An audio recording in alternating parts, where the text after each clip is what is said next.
Welcome to our channel. Selamat pagi, selamat hari Minggu Bapak Ibu Saudara-saudari terkasih dalam Kristus.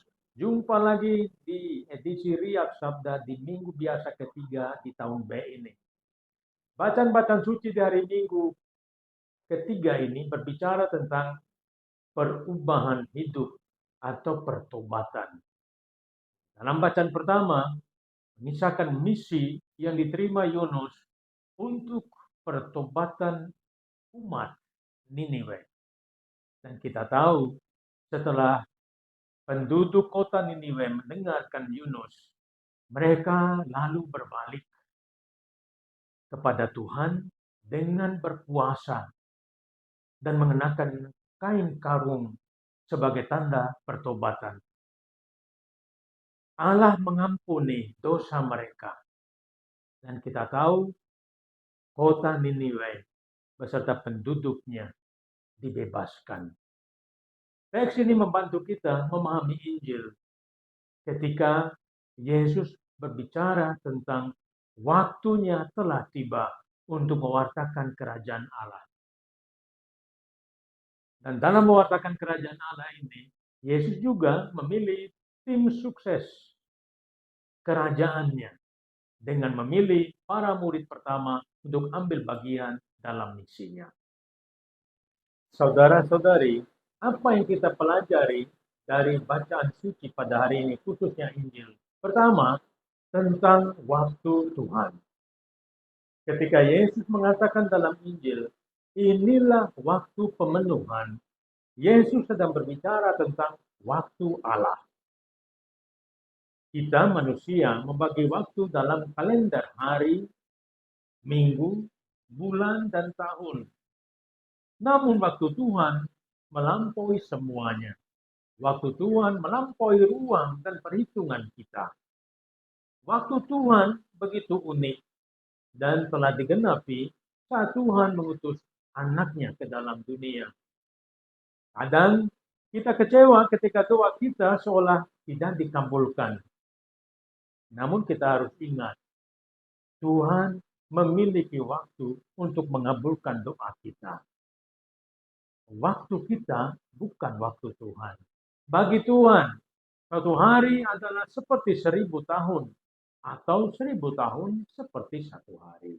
Kita temukan dalam surat kedua Rasul Petrus, bab 3 ayat 8. Poin kedua, berbicara tentang apa adanya. Keadaan kita sebagai murid-murid Yesus. Para murid pertama adalah nelayan sederhana, bukan orang-orang yang luar biasa. Yesus memanggil orang biasa untuk melakukan kehendaknya yang luar biasa.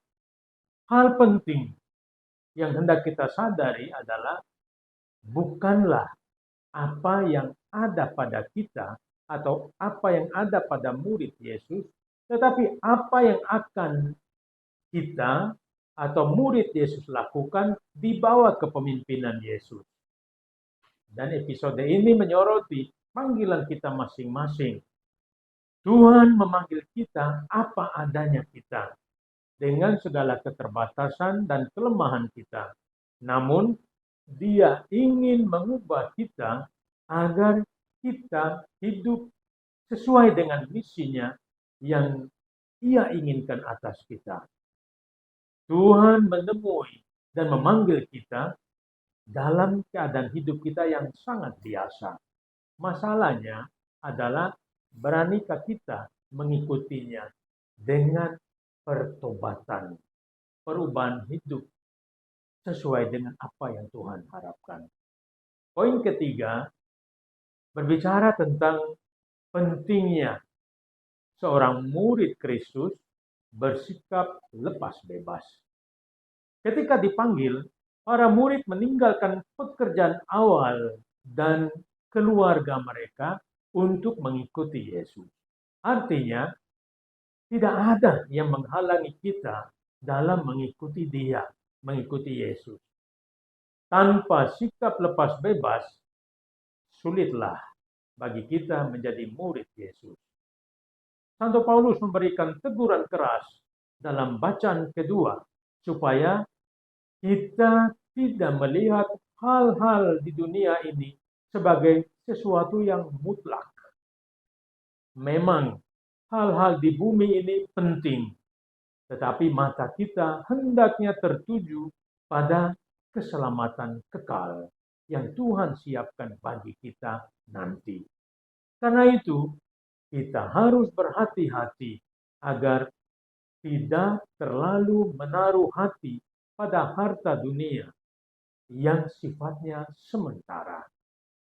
Marilah mohon agar Tuhan membantu kita menanggapi seruannya untuk bertobat dari dosa-dosa kelekatan-kelekatan kita, agar dapat bekerja dengan bebas untuk kemuliaan Allah. Karena itulah panggilan kita. Selamat hari Minggu, Tuhan memberkati saudara-saudari sekalian.